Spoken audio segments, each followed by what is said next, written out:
नमस्ते दोस्तों, आप देख रहे हैं पब्लिक का धमाल न्यूज में आपका स्वागत है। दोस्तों, आज आसनसोल लोकसभा क्षेत्र के भाजपा उम्मीदवार सुरेंद्र सिंह आलूवालिया के नेतृत्व में आज बनपुर बस स्टैंड में बाप्पा चटर्जी ने आज प्रचार शुरू कर दिए हैं। चलिए आगे जानते हैं। শুরু করে দিলেন মোহাম্মদ সেলিম। তিনি মেনু ঠিক করবেন, ছেলের অন্নপ্রাশন দেবেন। একজন তৈরি করবেন মেনু, আরেকজন দায়িত্ব পেয়েছেন ভেন্যুর। দুজনে যখন আলোচনা করছে, ছেলের দিকে চোখ দেয়নি। ছেলে হামাগুড়ি দিয়ে তৃণমূলের ঘরে ঢুকে পড়েছে। আবার আবার সন্তানের অবস্থায় এই দুটো দল দাঁড়িয়ে পড়েছে। তারপরের ভোট ধূপগুড়ির উপনির্বাচন। ধূপগুড়ির উপনির্বাচনে সামান্য ভোটের ব্যবধানে আমাদের প্রার্থী পরাজিত হয়েছেন, কিন্তু বাংলার মানুষ ফাইনালি শেষ করে দিয়েছে এই নির্বাচনে তৃণমূলকে হারাতে পেরে বিজেপি।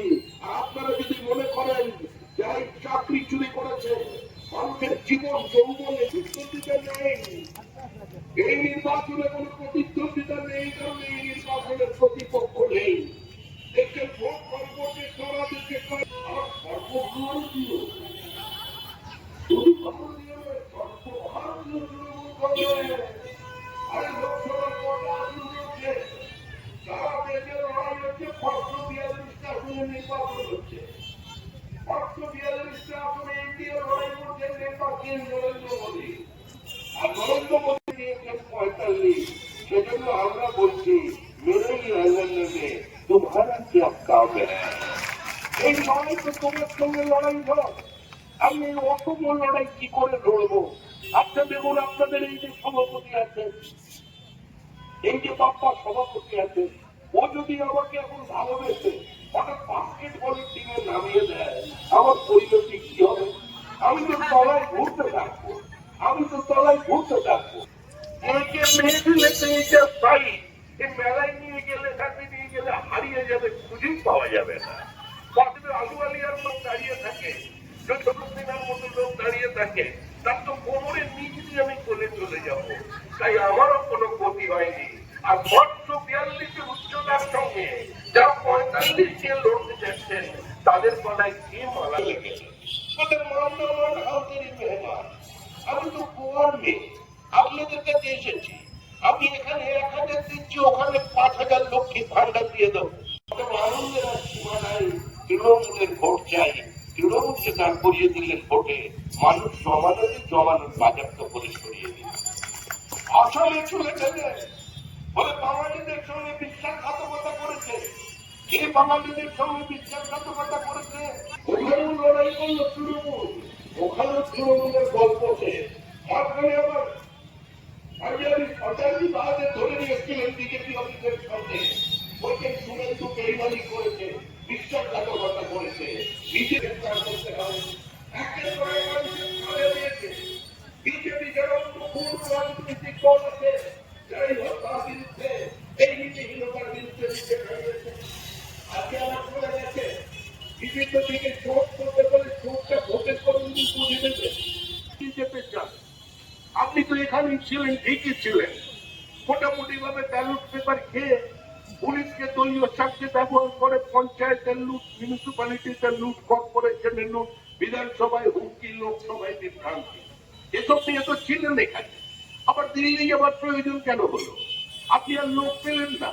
আপনি বলছেন বিজেপি বহিরাগত, আপনি বলছেন বিজেপির পার্টি, এটা তো বিহার ইউপি থেকে আসা পার্টি। এই বহিরাগতদের এখান থেকে সরিয়ে দিতে হবে।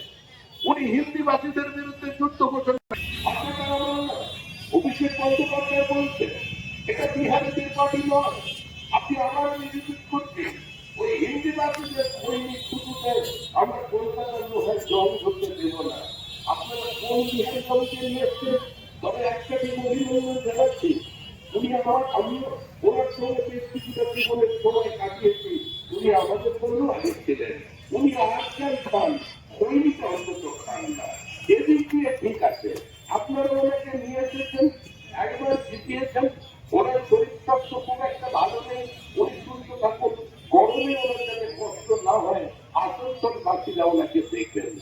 এখানে তথ্যকে দেখবেন, নমস্কার করবেন, কর্পোরেট ঠিকানাকে প্রদান করবেন, প্রয়োজনে জল ধরিয়ে দেবেন, যেখানে দেখবেন লক্ষ্মী খাওয়াবেন, আপনি ফলের রস খাওয়াবেন, ওনাকে সুস্থ রাখবেন, ওনাকে বিশ্রাম দিচ্ছে।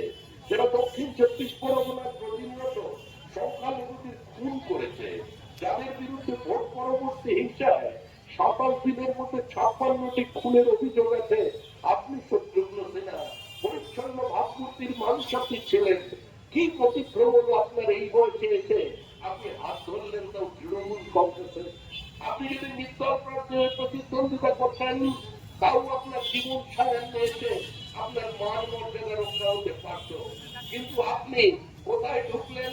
ঢুকে পড়েছেন তৃণমূল কংগ্রেসে। আর তৃণমূল কংগ্রেস রোজই চ্যালেঞ্জ দিচ্ছে, রোজই চ্যালেঞ্জ। তৃণমূল কংগ্রেসকে দেখে মনে হচ্ছে যেন আর কিছুক্ষণের মধ্যেই পশ্চিমবঙ্গ সরকারটাই চলে যাবে। এই দলটা এতটাই আতঙ্কিত, এদের শ্রমিক ভট্টাচার্য মহাশয়কে আজকের এই পথসভা এখানে সমাপ্তি হলো। প্রত্যেকে সুশৃঙ্খল ভাবে বাড়ি যাবে।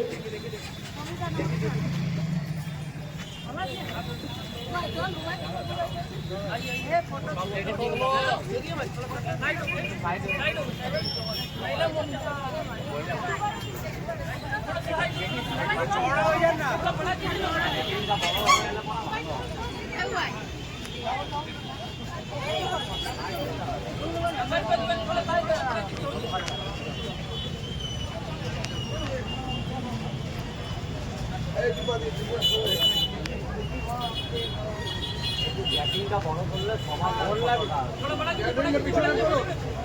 একটু দেখে যান না, বাঁধাটা একটু চলে যান।